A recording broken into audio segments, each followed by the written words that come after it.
Sa loob ng 3 taon, naging huwaran ng pagsasama ni na Elmarie Lorraine at ng makapangyarihang CEO na si Liam Andre de la Cruz.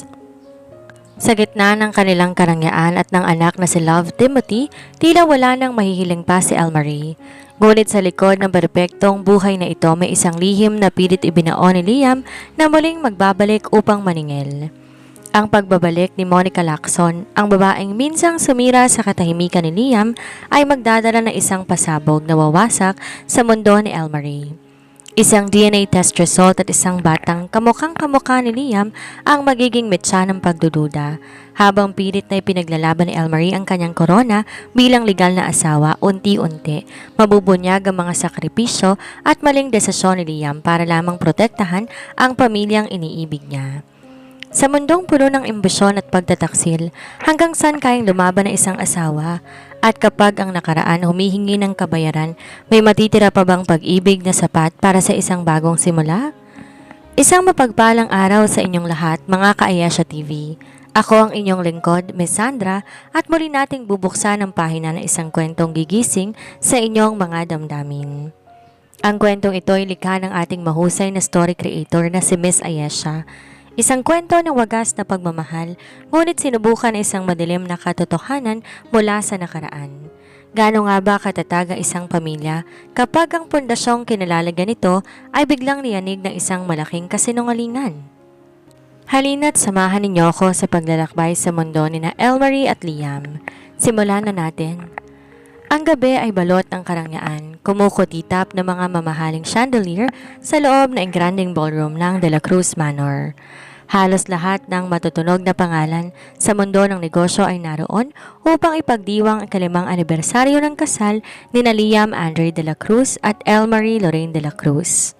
Suot ang kanyang tila pasilaw na hapit na pulang gown, nakatayo si Elmarie sa tabi ng kanyang asawa. Ramdam niya ang init ng palad ni Liam na nakahawak sa kanyang bewang. Isang hawak na tila nagsasabing siya ang pinakaimportanteng babae sa buong mundo.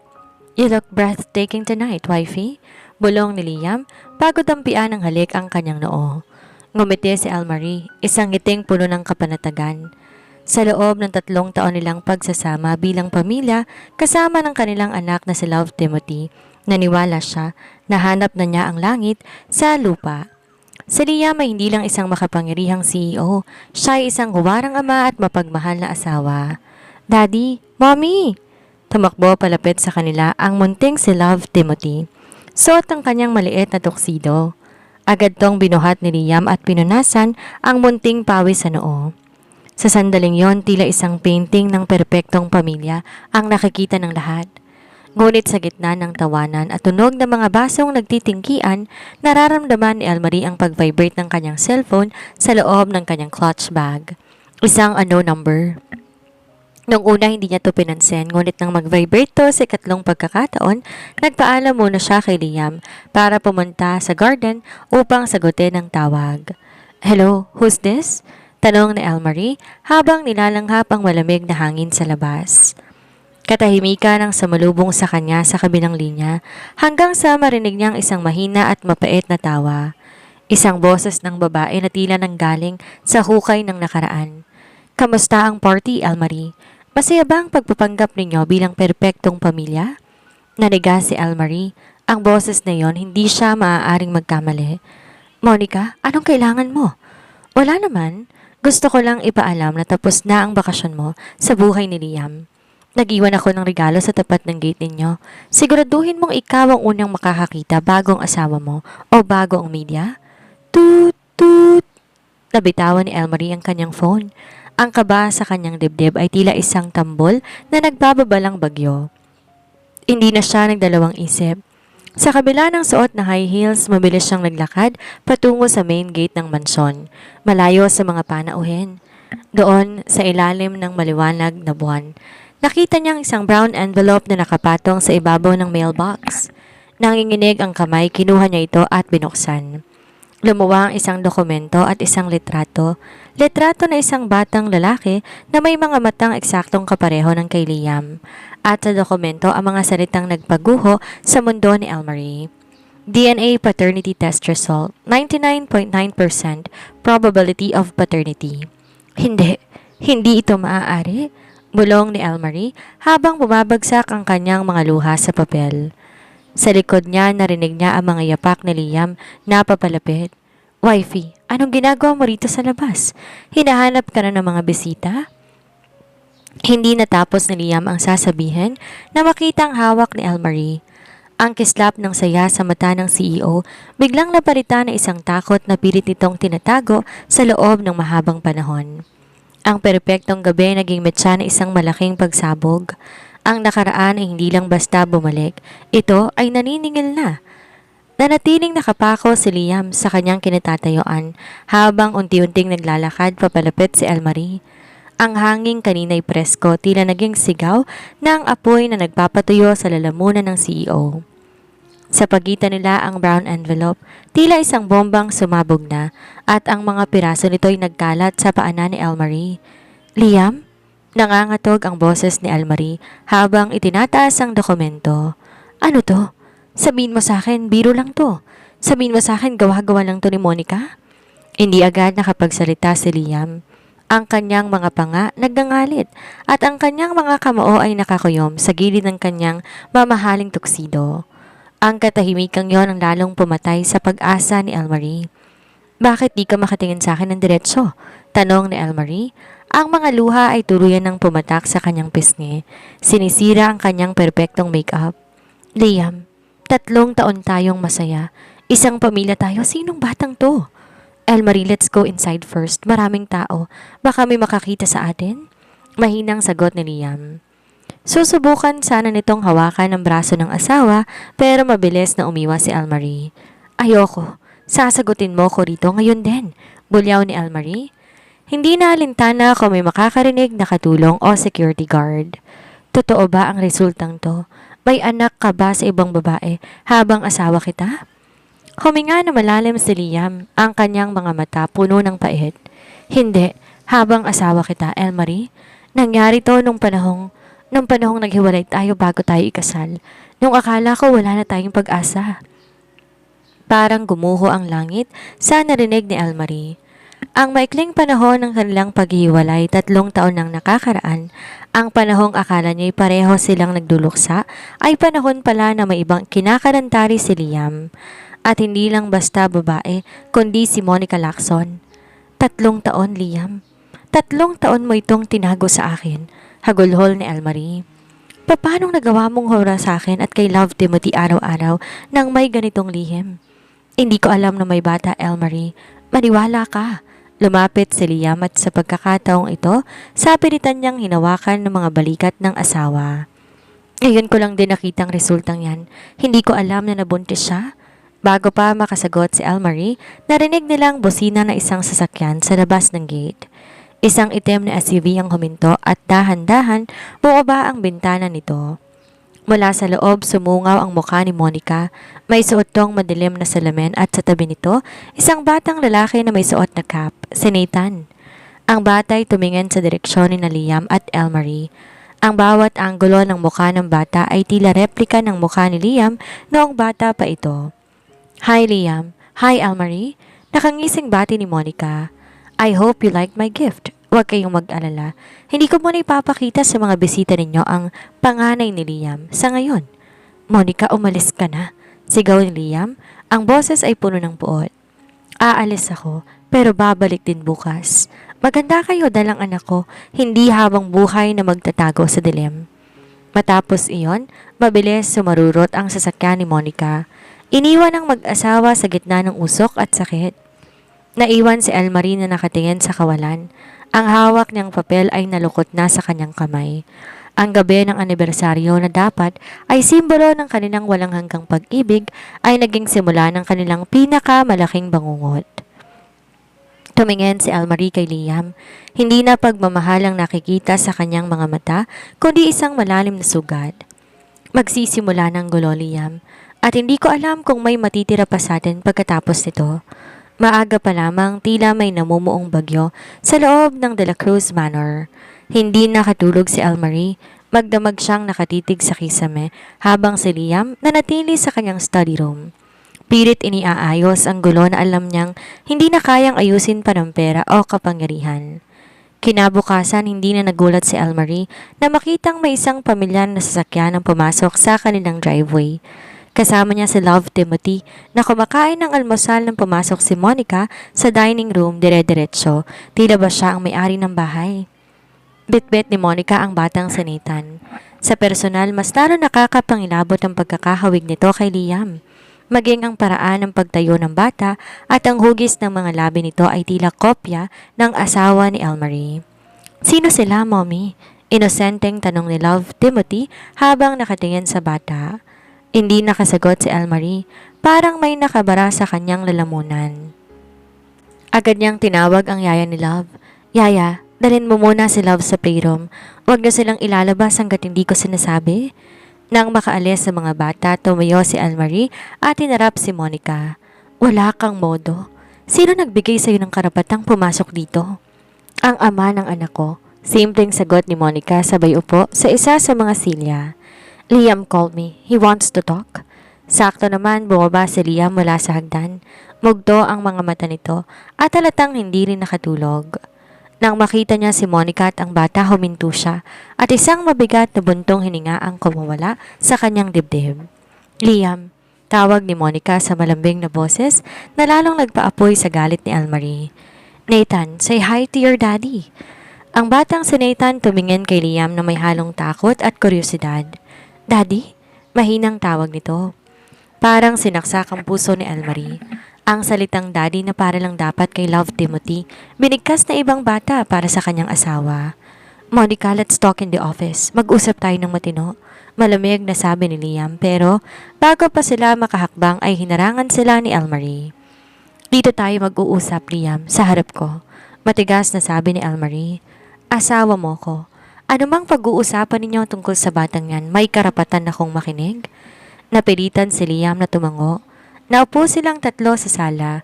Ang tensyon ay halos maaari nang hiwain ng kutsilyo. Ano ang gusto mo, Monica? Diretsong tanong ni Liam. Gusto ko? Simple lang naman, Liam. Gusto kong makuha ni Nathan lahat ng nararapat sa kanya. Ang apelido mo, ang suporta mo, at ang oras mo. Sagot ni Monica habang nilalaro ang kanyang mga kuko. At syempre hindi naman po pwedeng lumaki ang bata na walang ama sa tabi niya. I want a place in your life. And in this house? Nababaliw ka na ba? Sigaw ni Elmarie. Hindi mo maaaring makuha ang buhay na ito. Liam, sabihin mo sa kanya. Sabihin mo sa kanya hindi ka papayag? Tumingin si Liam kay Elmarie pagkatapos ay kay Nathan na nakaupo sa gilid at tahimik na nakatingin sa kanila. Nakita ni Elmarie ang paglambot ng ekspresyon ni Liam nang magtama ang mga mata nila ng bata. At doon, alam ni Elmarie, talo na siya. Ang dugong nananaligtay ay hindi na kayang itanggi pa ni Liam. Hindi ko siya po pwedeng talikuran. Elmarie, mahinang sabi ni Liam. Anak ko siya. At hindi pa natin naaayos ang gulong to sa media. Kailangan natin silang protektahan? Poprotektahan sila? O ang sarili mo? Balik ni Elmarie.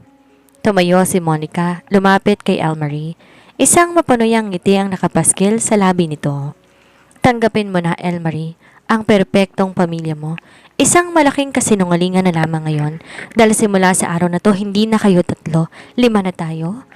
Naiwan si Elmarie na nakatayo sa gitna ng kanilang marangyang sala. Habang pinapanood si Liam na inaaralayan si Monica at Nathan patungo sa study room. Doon niya naramdaman na ang mansong tinuring niyang tahanan ay nagsisimula na ring maging kulungan ng kanyang mga luha. Hindi mapakali si Elmarie habang pabalik-balik sa loob ng kanilang kwarto. Mula sa bintana natatanaw niya ang guest house na ilang metro lang ang layo mula sa main mansion. Ang lugar kung saan ipinag-utos ni Liam na pansamantalang manuluyan sina Monica at Nathan. Nang bumukas ang pinto, pumasok si Liam, tila pasa ng buong mundo. Iniwasan ito ng tingin ng asawa. Ano ang ibig sabihin nito, Liam? Bakit kailangan dito sila tumira sa mismong bakuran natin? Bulyaw ni Elmarie. Elmarie, please makinig ka muna. Pagod na sabi ni Liam. Nakaabang ang mga paparazzi sa labas ng kondo ni Monica. Kapag lumabas ang balitang to nang di tayong may kontrol, babagsak ang stocks ng De La Cruz Group. Malalagay sa panganib lahat ng pinaghirapan natin. Pinaghirapan natin? O pinaghirapan mo para sa reputasyon mo? Mapait na tanong ni Elmarie. Pinapapasok mo ang babaeng sumira sa atin sa loob ng tahanan ko. Paano si Love Timothy? Paano ko ipapaliwanag sa anak natin na may kalaro siyang kamukhang kamukha mo at tumatawag sa iyo ng daddy? Lumapit si Liam, sinubukang hawakan ng mga kamay ni Elmarie, ngunit mabilis tong binawi ng babae. Kasunduan lang to, Elmarie. Isang business arrangement. Nag-usap kami ni Monica. Mananahimik siya. Hindi siya magpapa-interview sa media basta't sisiguraduhin ko maayos sa magiging buhay ni Nathan dito. Temporary lamang to. Temporary? Natawa ng pagak si Elmarie. Kilala ko si Monica, Liam. Hindi siya titigil hanggat hindi niya nakukuha ang lahat. At ikaw, mukhang nahuhulog ka na sa bitag niya dahil lang sa batang yan. Anak ko yung bata, Elmarie. Anong gusto mong gawin ko? Itapon sila sa kalsada? Tumaas na rin ang boses ni Liam. Kahit anong galit mo sa akin, walang kasalanan si Nathan. Dugong de la Cruz siya. Ang mga salitang iyon ay tila ba sampal sa mukha ni Elmarie. Dugong de la Cruz? Isang katotohanan na hindi niya kayang burahin kahit ano pang linis ng kanilang tahanan. Nang gabing ang iyon, hindi nakatiis si Elmarie. Palihim siyang lumabas at naglakad patungo sa guest house. Mula sa glass window, nakita niyang isang eksena na nagwasak sa kanyang puso. Nakahiga si Nathan sa sofa at si Liam, ang kanyang asawa, ay nakaupo sa tabi nito habang binabasa ang bata ng isang storybook. Sa gilid nakatayo si Monica habang nakasandal sa hamba ng pinto. Suot ang isang manipis na nightgown at nakatingin kay Liam ng may pagmamalaki. Para silang isang pamilya, isang masayang pamilya sa ilalim ng kadiliman. Bumalik si Elmarie sa main mansion na tumutulo ang mga luha. Sa bawat hakbang niya, naramdaman niyang unti-unting dumudulas ang kanyang pagkakahawak sa kanyang pamilya. Pumasok siya sa kwarto ni Love Timothy at niyakap ang natutulog na anak. "Huwag kang mag-alala, anak," bulong niya sa gitna ng hikbi. "Hindi ko hahayaan na maagaw nila ang lahat sa atin. Kung ano bang kasunduan ang gagawin nila sa dilim, ilalaban ko ang liwanag para sa'yo." Ngunit sa kabilang dako, sa guest house, seryosong kinausap ni Monica si Liam nang makatulog na ang bata. "You are doing the right thing, Liam," sabi ni Monica habang hinahawakan ang balikat ng CEO. "Para naman to sa anak natin at alam mo namang may iba pa tayong dapat pag-usapan, di ba? Yung tungkol sa tatay ni Elmarie." Natigilan si Liam, ang kanyang muka ay namutla. "Huwag mong idadamay ang pamilya ni Elmarie dito, Monica. Nakuha mo na ang gusto mo, manahimik ka na. Depende yan sa magiging pakikitungo sa akin ng asawa mo," nakangising sagot ni Monica. Isang lihim na kasunduan, isang batang inosente at isang asawang nagluluksa. Ang De La Cruz Manor ay hindi na isang tahanan kundi isang battlefield. Ang mga sumunod na araw naging parang paglalakad sa ibabaw ng manipis na bubog para kay Elmarie. Ang dating masayang ingay sa loob ng mansyon napalitan ng nakabibinging katahimikan. Katahimikang paminsan-minsan bumabasag ng tawa ng dalawang bata na hindi naman dapat magkasama. Isang hapon, habang nasa garden si Elmarie, nakita niya si Love Timothy na masayang nakikipaghabulan kay Nathan sa damuhan. Hawak ni Nathan ang paboritong laruang kotse ni Love. "Mommy, look! I have a new kuya!" Masayang sigaw ni Love Timothy na makitang ina. Tumigil ang mundo ni Elmarie. Ang salitang kuya ay tila laso na humahalo sa hangin. Lalapit sana siya para ligo ang kanyang anak nang bigla sumulpot si Monica mula sa anino ng veranda. May hawak na baso ng juice at kampanting nakamasid. "Ang cute nilang tingnan, di ba? Para silang tunay na magkapatid," ani Monica, sadyang idinidiin ang bawat salita. "Kahit naman anong itago mo, Elmarie, ang dugo kusang humahanap ng kapareha. Huwag mong gagamitin ang anak ko sa mga laro mo, Monica," may banta sa boses ni Elmarie. "Maaaring nalinlang mo si Liam na patuluyan kayo rito pero hindi mo makukuha ang pagkatao ng anak ko." "Talaga?" Lumapit si Monica. Ang boses ay naging bulong. "Pero tingnan mo ang asawa mo. Mas madalas na siyang nasa guest house kaysa sa kwarto niya. Mas pinipili niyang panoorin si Nathan na matulog kaysa harapin ang mga sumbat mo." Di nakasagot si Elmarie dahil alam niya totoo ito. Nitong mga huling gabi, laging overtime ang dahilan ni Liam, pero alam ni Elmarie na doon to tumutuloy sa kabilang bahay para bumawi sa batang si Nathan. Nang gabing yon, habang pinapatulog ni Elmarie si Love Timothy, biglang nagtanong ang bata, "Mommy, why is Daddy always with Nathan? Is Nathan's mommy my mommy too?" Doon na bumigay ang pader na pilit itinayo ni Elmarie.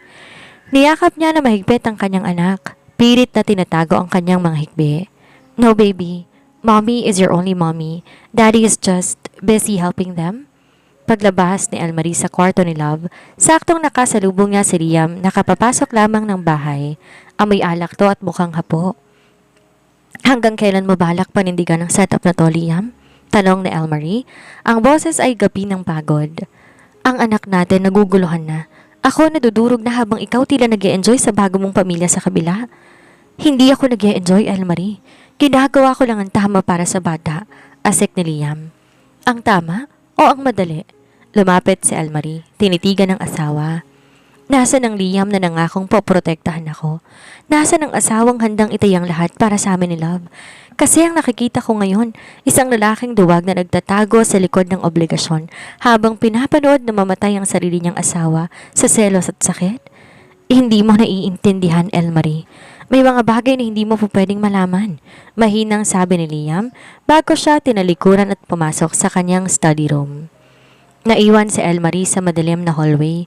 Ang luha ng isang ina ay hindi lang dahil sa nawalang pag-ibig, kundi dahil sa takot na balang araw magigising siya na wala na siyang maipapamana na buong pamilya sa kanyang anak. Sa bawat patak ng kanyang luha, isang bahagi ng kanyang pagmamahal kay Liam ang unti-unting namamatay. Habang tumatagal ang pananatili ni Monica sa guest house, unti-unti, nawawalang kapayapaan sa loob ng mansyon. Ang bawat sulok na dati puno ng masasayang alaala ni Liam at Elmarie ay tila nabahiran na ng lason. Hindi na lang basta bisita ang turing ni Monica sa kanyang sarili. Kumikilos na siya na tila siya ang tunay na may-ari ng lugar. Isang hapon habang abala si Elmarie sa pag-aayos ng mga dokumento para sa kanyang charity foundation, narinig niyang malakas na kalansing na nabasag na baso mula sa kusina. Agad siyang nagtunguron at tinatnan si Monica na kasuot na isa sa kanyang mamahaling silk robe. Ang robe na regalo sa kanya ni Liam noong nakaraang Pasko. "Anong ginagawa mo rito at bakit suot mo ang gamit ko?" Nanginginig sa galit na tanong ni Elmarie. "Oh, ito ba?" Tiningnan ni Monica ang robe ng may pangungutya. "Naiwan ko kasi yung gamit ko sa guest house at masyadong malamig ang aircon sa library ni Liam kanina habang nag-uusap kami. Sabi niya hiramin ko muna to." "Magsisinungaling ka na nga lang yung hindi pa halata," asik ni Elmarie. "Hinding-hindi ibibigay sa'yo ni Liam ang gamit ko." "Gusto mo ba itanong sa kanya?" Nakangising tanong ni Monica. "Alam mo, Elmarie, naaawa ko sa'yo. Pinipilit mong isalba yung isang pagsasama na matagal nang may lamat. Alam mo ba kung anong ginawa namin ni Liam sa library kanina? Pinag-usapan namin ang future ni Nathan. Ang sabi niya, gusto niya sa abroad mag-aral ng bata kasama ko." Hindi na nakapagpigil si Elmarie.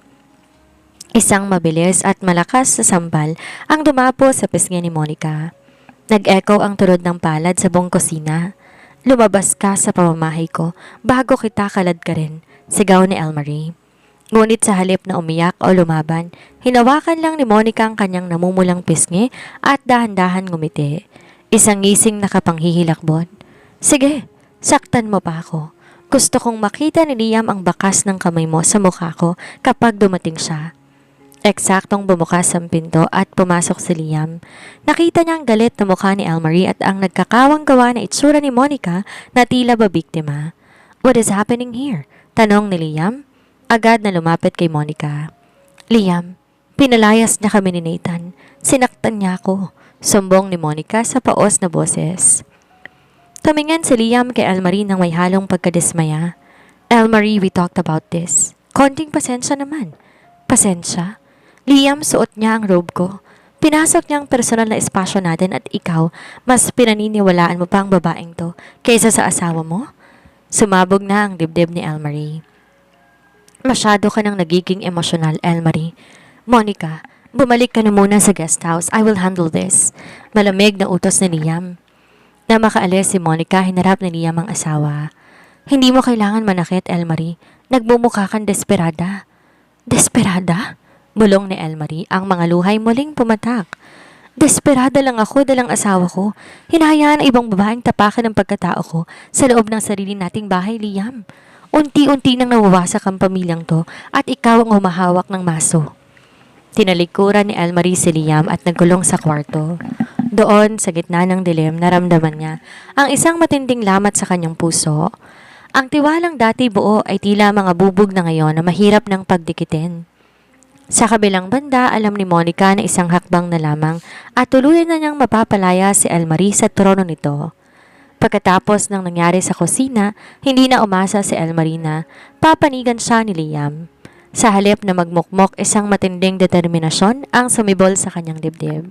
Hindi siya pinalaki ng kanyang pamilya para lang maging dekorasyon sa isang mansyon na puno ng kasinungalingan. Kung hindi ako poprotektahan ng asawa ko, ako ang poprotekta sa sarili ko at sa anak ko, bulong ni Elmarie sa sarili habang nakatingin sa salamin. Kinabukasan, habang nasa trabaho si Liam, tinawagan ni Elmarie ang isang lumang kakilala, si Attorney Rivas, na may koneksyon sa mga pinakamahusay na private investigator sa bansa. Nagkita sila sa isang tahimik na cafe, malayo sa mga mata ng mga kakilala. Gusto kong malaman ang lahat tungkol kay Monica Lacson, Attorney, diretsong sabi ni Elmarie. Lahat ng ginawa niya sa loob ng 3 taon na wala siya rito. Sinong mga nakasama niya, saan siya kumuha ng pera at higit sa lahat ang totoo tungkol sa batang si Nathan. Mabigat ang hinihingi mo, Elmarie. Alam nating lahat na naging malapit ang pamilya Lacson sa mga De La Cruz noon. Paalala ng abogado. Wala akong pakialam sa noon. Ang pakialam ko ay ang ngayon. May kung ano sa kilos ni Monica na hindi tama. Masyado siyang kampante. Tila ba may hawak siyang alas na hindi ko makita. Habang hinihintay ang resulta ng investigasyon, mas pinatalas ni Elmarie ang kanyang pakiramdam sa loob ng mansyon. Isang gabi habang naglalakad siya sa hallway, patungo sa kusina para uminom ng tubig, dumaan siya sa tapat ng study room ni Liam. Bahagyang nakabukas ang pinto. Narinig niya ang boses ni Monica na tila ba nakikipag-argumento kay Liam. Hindi ka pwedeng magpakakampante, Liam. Isang tawag ko lang sa mga kakilala ko sa media, sasabog ang lahat. Pati ang dumi ng pamilya ng asawa mo, ilalabas ko. Banta ni Monica. Nakuha mo ng gusto mo, Monica. Narito na kayo sa loob ng pamamahay ko. Binibigay ko ng lahat ng luho ninyo. Ano pa ba? Galit na sagot ni Liam. Gusto ko? Gusto kong makitang babaeng yan. Lumalakad palabas ng gate na ito na walang dala. Gaya ng ginawa ninyo sa akin noon. Mabilis na nagtago si Elmarie sa likod ng malaking vase nang bumukas ang pinto at lumabas si Monica ng padabog. Ang mga narinig ni Elmarie ay nag-iwan ng malaking katanungan. Ano ang dumi ng pamilya niya na tinutukoy ni Monica? At bakit tila tikom ang bibig ni Liam para protektahan ng sikretong iyon? Pagbalik niya sa kwarto, nakatanggap siya ng isang email. Mula to sa investigator. May mga kalakip na litrato ni Monica sa Singapore noong nakaraang taon.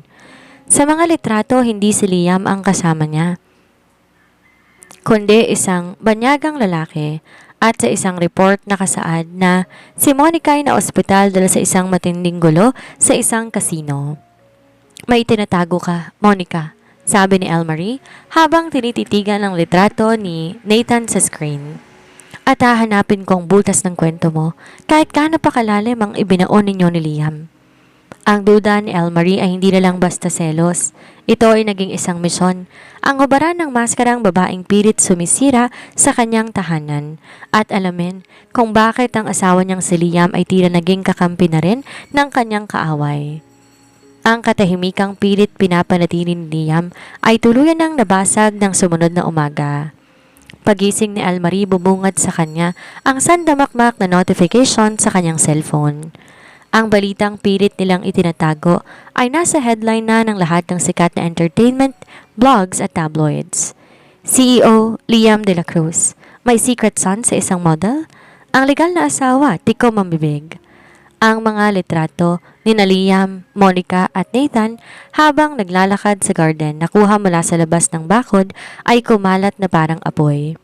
Kasama na rito ang malabong litrato ng DNA result na nakuha ni Elmarie noong gabi ng anibersaryo.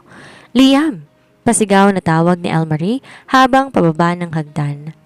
Dinatnan niya si Liam sa sala, seryosong nakikipag-usap sa kanyang PR team sa telepono. Sa isang sulok, nakaupo si Monica, prenteng nagkakape habang nakatingin sa TV, screen kung saan ibinabalita ang kanilang eskandalo. Sinong naglabas nito? Tanong ni Elmarie, sabay pakita ng phone niya kay Liam. Liam, paano nila nakita ang litrato ng DNA test? Tumingin si Liam kay Elmarie at sa halip na pag-aalala, buot ang nakita ni Elmarie sa mga mata nito. Ikaw ang tatanungin ko, Elmarie. Ikaw lang ang may hawak ng dokumentong yan. Galit ka dahil pinatira ko sila rito, kaya ginawa mo to para sirain ang reputasyon ko? Ano? Liam, nababaliw ka na ba? Di makapaniwala ang sagot ni Elmarie. Bakit ko sisirain ang pangalang dala ko rin? Bakit ko idadamay ang anak natin sa ganitong kahihiyan? Dahil gusto mong mapilitan akong paalisin si Monica, sigaw ni Liam. Look at the stocks, bagsak ang presyo ng De La Cruz Group sa loob lamang ng isang oras. Ang mga investors nagkakagulo na at talagang ako pa ang pinagbibintangan mo. Lumapit si Elmarie at dinuro ang asawa. Habang ako, pilit na iniintindi ang panloloko mo. Ikaw naman abala sa pagprotekta sa karir mo at sa pagdududa mo sa akin? Sa gilid, dahan-dahan tumayo si Monica at lumapit sa dalawa.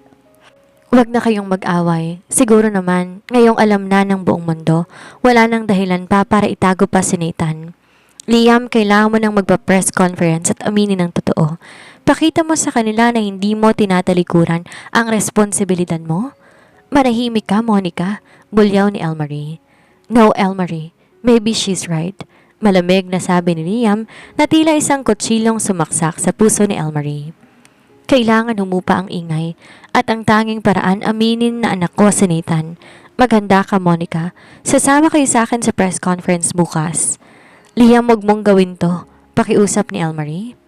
Kapag ginawa mo yan, parang tinanggap mo na rin na wala tayong halaga ni Love Timothy.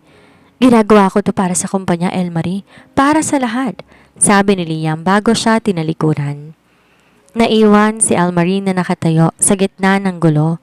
Doon niya naramdaman ang pinakamasakit na uri ng pagkatalo, ang mapagbintangan ng taong mahal mo para sa kasalanan na hindi mo naman ginawa. Lumingon siya kay Monica at nakita ang matagumpay na mga mata nito. Ngunit ang hindi alam ni Liam at Monica habang nagtatalo sila may isang tawag na natanggap si Elmarie. Mula sa kanyang investigator, Ma'am, nakuha ko ng impormasyon. Ang nag-leak ng balita sa media ay galing sa mismong server ng guest house ninyo. At may isa pa, ang DNA clinic na pinagkunan ng result. Matagal na palang sarado yon bago pa lumabas ang resultang hawak ninyo. Isang maling akala ang pilit na pinaniwalaan ni Liam at habang lumalayo ang loob nito kay Elmarie, unti-unti namang nabubuo ang mga piraso ng puzzle na magpapabagsak sa lahat. Habang abala ang buong mansyon sa paghahanda para sa press conference na itinakda ni Liam, si Elmarie ay parang isang aninong gumagalaw sa dilim. Hawak ang report mula sa kanyang investigator, isang report na hindi lang sisira sa plano ni Monica, kundi magbubukas din ng isang katotohanan na hindi niya inaasahan. Ma'am, sigurado po ba kayo rito? Tanong ng kanyang private investigator sa kabilang linya. Ang impormasyong nakuha namin ay hindi lang tungkol sa bata. Si Monica Lacson ay mamalaking utang sa isang sindikato sa Singapore.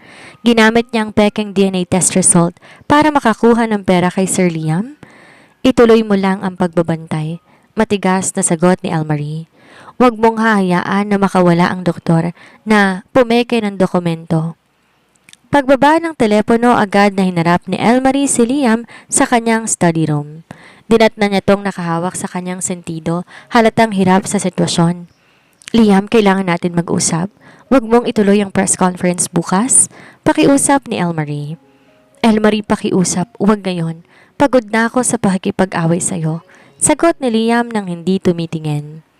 Pakinggan mo ako. Peke ang anak ni Monica. Peke ang DNA result. Sigaw ni Elmarie, sabay lapag ng mga litrato at dokumento sa mesa ni Liam.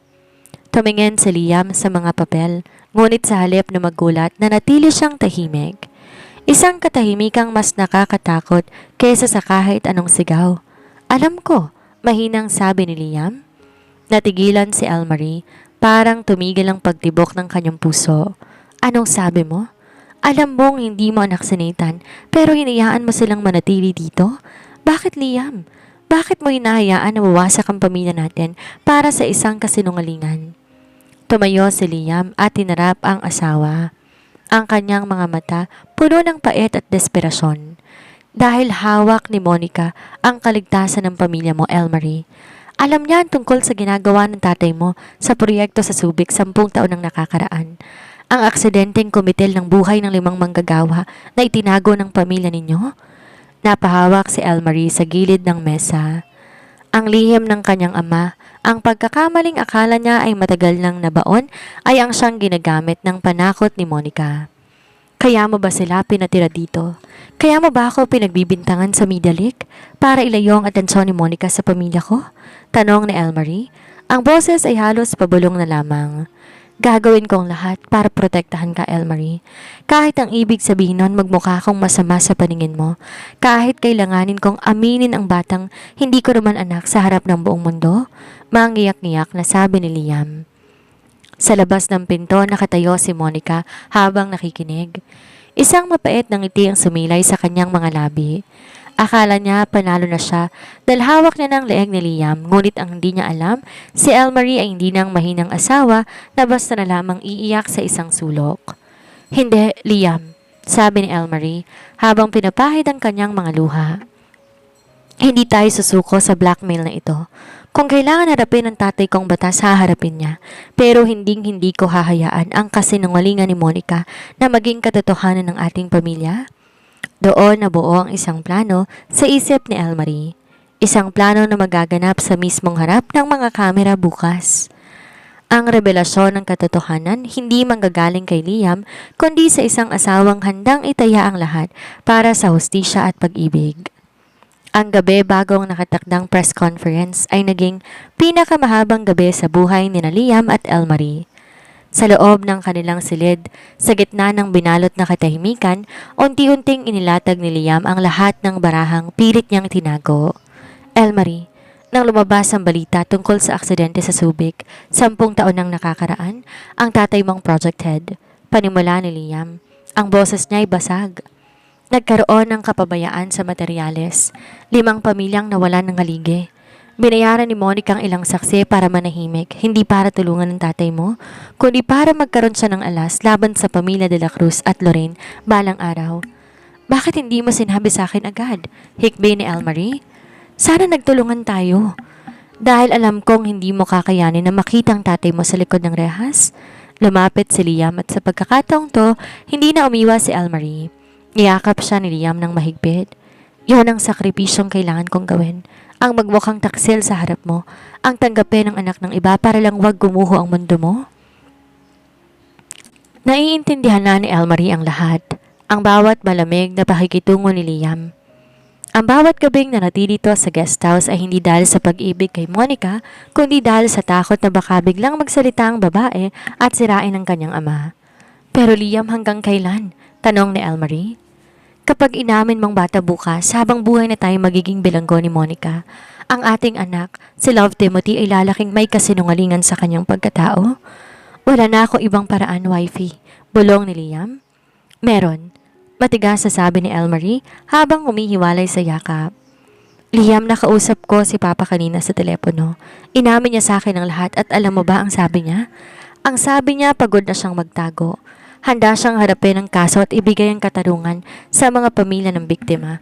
Huwag lang tayong maging alipin ni Monica. Nanlaki ang mga mata ni Liam. Hindi mo alam ang sinasabi mo, Elmarie. Masisira ang pangalan ninyo. Mas mabuti nang masirang pangalan kaysa mawasak ang kaluluwa natin, sagot ni Elmarie. Huwag kang mag-alala. May inihanda akong sorpresa para kay Monica bukas. Kung gusto niya ng spotlight, ibibigay natin sa kanya ang pinakamaliwanag na ilaw na maglalantad sa lahat ng baho niya. Samantala, sa guest house, abala si Monica sa pagpili ng kanyang isusuot para bukas.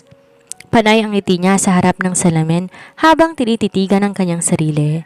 Nathan, anak? Tawag niya sa batang tahimik na naglalaro sa sulok. Bukas, magiging bilyonaryo na tayo. Wala nang Elmarie na mag-uutos sa atin. Tayo na magiging reyna ng mansong ito. Hindi alam ni Monica na habang nagpaplano siya ng kanyang tagumpay, ang bawat galaw niya sa loob ng guest house ay nakarecord na.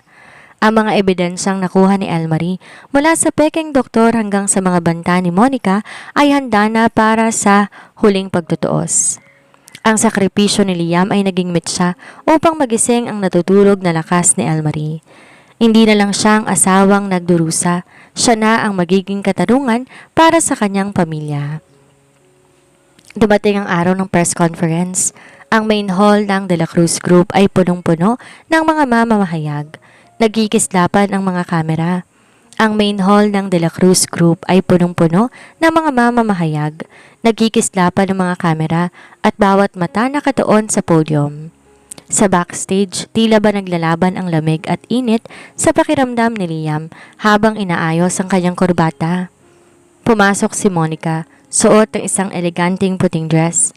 Hawak-hawak ang kamay ng batang si Nathan. Ang kanyang mukha puno ng tagumpay. "Ready ka na ba, Liam? Today is the big day," nakangising sabi niya. "Monica, huling pagkakataon na ito. Umalis na kayo at itigil na natin ang palabas na ito," huling babala ni Liam. "At bakit ko naman gagawin yon? Excited na ang media na makilala ang panganay mo," sagot ni Monica bago siya dire-diretsyong lumabas patungo sa stage. Nang magsimula ang press conference, nagkagulo ang mga reporter. Umupo si Liam sa gitna. Nasa kanan niya si Monica at Nathan. Wala si Elmarie sa tabi niya, na lalong nagbigay ng espekulasyon na wasak na ang kanilang pagsasama. "Mr. De La Cruz, totoo ba na may anak kayo sa labas? Siya bang batang kasama ninyo ngayon?" tanong ng isang reporter. Huminga ng malalim si Liam. Tumingin siya kay Monica na tila ba hinihintay ang kanyang pagkumpirma. Ngunit bago pa man makabuka ang bibig ni Liam, bumukas ang malaking pinto ng hall. Pumasok si Elmarie Lorraine de la Cruz. Hindi siya mukhang talunan, sa halip ang kanyang bawat hakbang ay puno ng otoridad.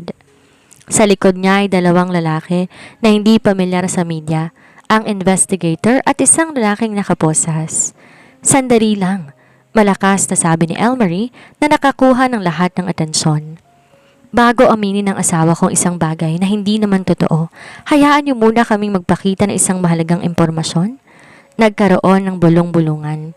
Namutla si Monica na makilala ang lalaking nakaposas, ang doktor na binayaran niya sa Singapore para sa peking DNA result. Ang lalaking ito ay si Dr. Aris Cheng, pakilala ni Elmarie habang umaakit sa stage. Inamin niya na sa mga otoridad na binayaran siya ni Miss Monica Lacson para pikein ang dokumentong hawak ni Liam. Ang batang si Nathan, hindi siya anak ni Liam de la Cruz. Siya ay anak ni Monica sa isang banyagang nakarelasyon niya sa abroad na iniwan siya matapos malunod sa utang sa kasino. "Sinungaling ka?" sigaw ni Monica, pilit na tumatayo. "Liam, huwag kang maniniwala sa kanya. Pinoprotektahan lamang niya ang tatay niya. Tungkol naman sa aking ama," pagpapatuloy ni Elmarie. Diretsong nakatingin sa kamera. "Ngayong oras na ito, ang aking ama kusang sumuko sa mga otoridad para harapin ang investigasyon sa aksidenteng nangyari 10 taon na ang nakakaraan. Wala na kaming itinatago. Wala na kaming kinatatakutan." Nagplay sa malaking screen sa likuran nila ang audio recording na nagbabanta ni Monica kay Liam sa loob ng guest house. Rinig na rinig ang boses ni Monica na umaamin na gagamitin niyang bata para lang makuha ang yaman ng mga De La Cruz. Nagkagulo ang media. Ang mga kamera na kanina'y nakatuon kay Liam ay mabilis na bumaling kay Monica. Ang tagumpay na inaasahan ni Monica ay naging mitsa ng kanyang tuluyang pagbagsak. "Security, pakidala na si Mrs. Lacson sa labas. Naghihintay na ang mga polis para sa kasong fraud at blackmail," utos ni Liam na sa wakas nakatayo ng may taas noo. Hahabulin sana ni Monica si Liam, ngunit agad siyang hinarang ng mga gwardya. Ang batang si Nathan na iwang umiiyak, ngunit agad tong kinuha ng isang social worker na kasama ni Elmarie para masigurong maayos ang kalagayan nito. Sa gitna ng kaguluhan, lumapit si Liam kay Elmarie. Sa harap ng lahat, hinawakan niya ang kamay ng kanyang asawa at hinalikan ito. "I'm sorry, Elmarie. At salamat sa pagliligtas sa atin. Tapos na ang gulo, Liam, bulong ni Almarie. Tayo naman ang maniningil sa nakaraan.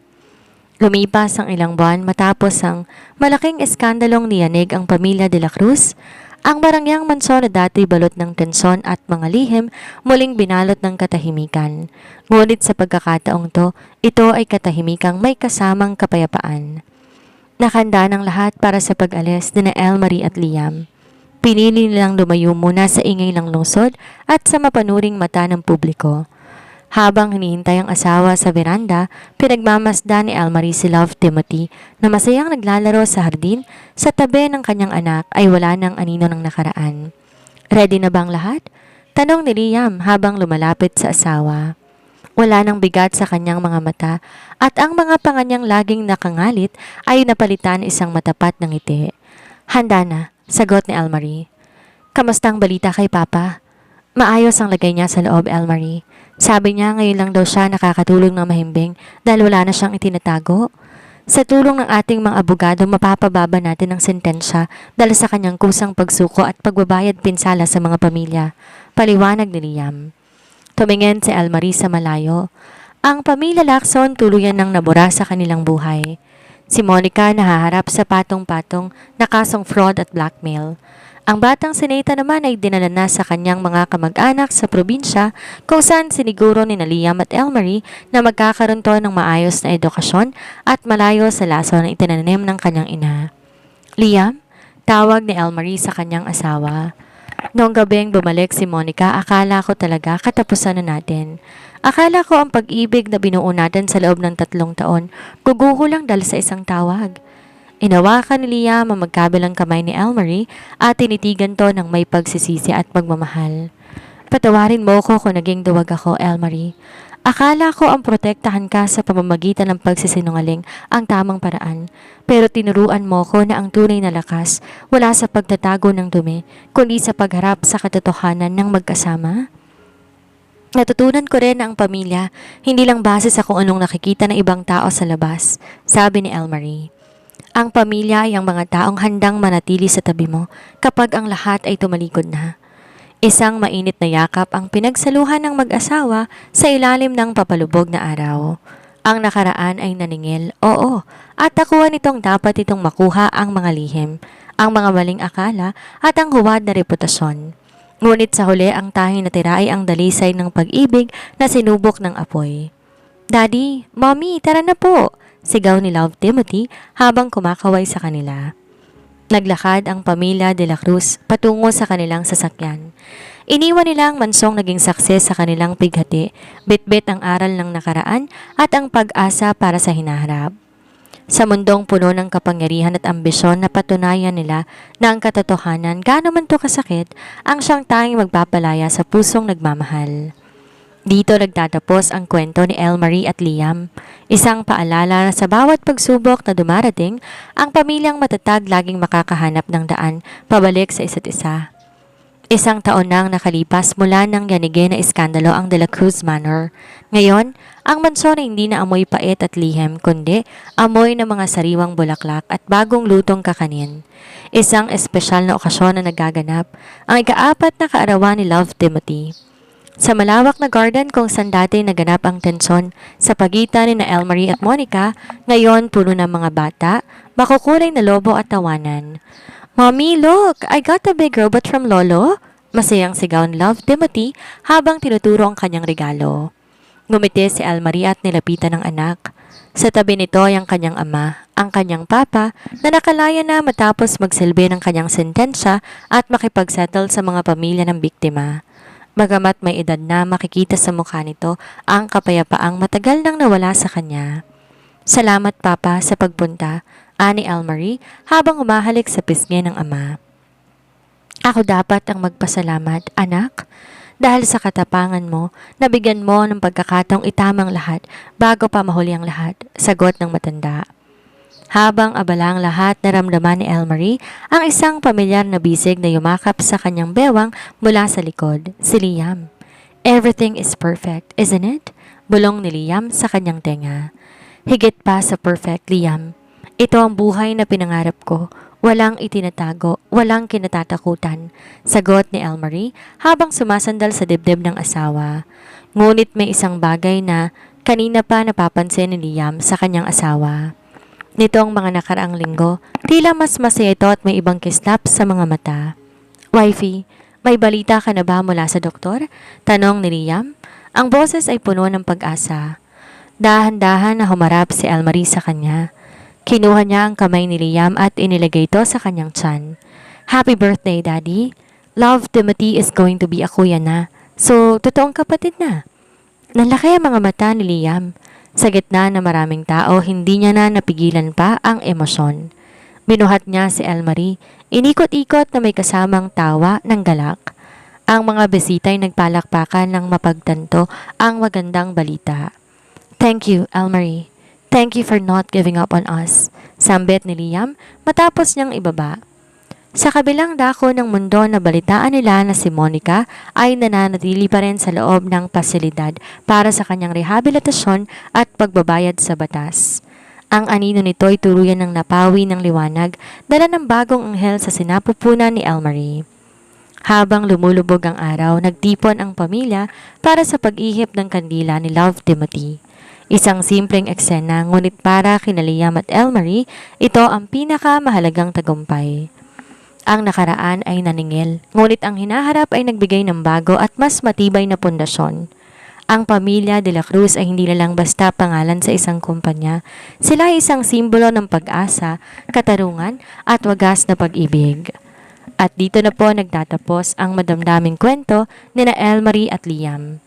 Muli nating napatunayan na sa gitna ng bagyo at kasinungalingan at sakit, ang katotohanan pa rin na magsisilbing liwanag na magpapalaya sa atin. Ang tunay na pag-ibig hindi lamang tungkol sa masasayang sandali, kundi sa katapangan na harapin ang bawat pagkakamali ng nakaraan na magkahawak kamay. Sana'y nagustuhan ninyo ang handog naming kwento ngayong araw. Maraming salamat sa inyong walang sawang pakikinig at pagtutok dito sa Ayesha TV. Huwag niyo pong kalimutan na i-like, i-share at mag-subscribe para mas marami pang kwentong kapupulutan ng aral at inspirasyon. Sa ngalan ng ating mahusay na story creator, Miss Ayesha, at ako ang inyong narrator, Miss Sandra, kami ay muling nagpapasalamat. Hanggang sa muli nating pagkikita sa susunod na kabanata ng buhay at pag-ibig. Ako ang inyong lingkod, Miss Sandra, laging nagpapaalala, ang bawat dulo ay simula lamang ng isang mas matatag na bukas. Magandang araw sa inyong lahat. Paalam at maraming salamat.